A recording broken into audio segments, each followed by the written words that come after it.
తమిళనాడు నుండి రాష్ట్రం విడిపోయిన తర్వాత అసలు మొట్టమొదటి రాజధాని కర్నూలు. ఆ రాజధాని వద్దని చెప్పేసి తెలంగాణకి తరలి వెళ్ళారు. అప్పుడు జరిగింది తొలి అన్యాయం. శ్రీబాగు ఒప్పందం ఎప్పుడో సంకనాకిపోయింది.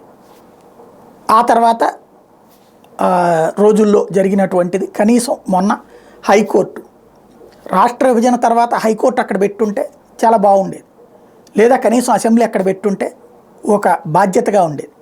ఆ ప్రాంతానికి నిర్లక్ష్యం అనేటువంటి చీడ కొంత విముక్తి కలిగి ఉండేది.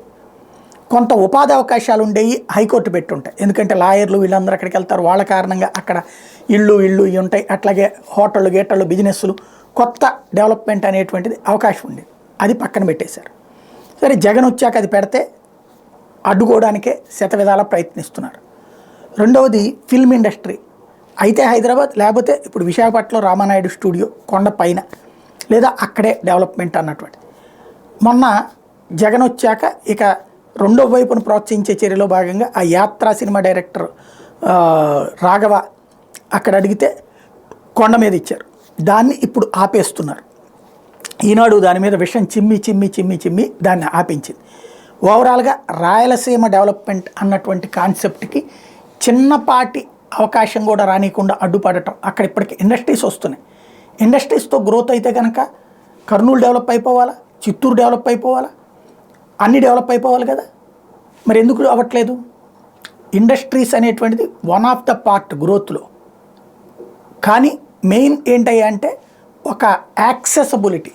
హైదరాబాద్లో ఎప్పటి నుంచినోనే బిహెచ్ఎల్ అవన్నీ ఆనాడు కనిపించిన డెవలప్మెంట్ తర్వాత ఎప్పుడు సెటరేట్ అయ్యింది.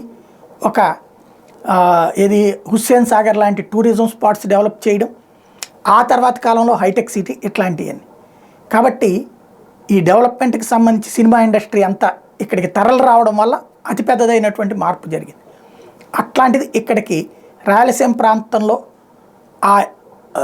ఏదైతే డెవలప్మెంట్కి సంబంధించి మూలమైనటువంటి ఫిల్మ్ ఇండస్ట్రీ లాంటి వాటిది కానీ, అట్లాగే న్యాయ వ్యవస్థ రావడానికి కానీ అడ్డుకోవడం ద్వారా ఏం సాధించామంటే ఆ డెవలప్మెంట్ని రాయలసీమ అన్నటువంటిది ఎప్పుడూ కూడా ఫ్యాక్షన్ ప్రాంతంగానే ఉండాలన్నటువంటిది ఇక్కడ మీడియా కోరిక అన్నటువంటి రూట్లోని తీసుకెళ్తున్నాం.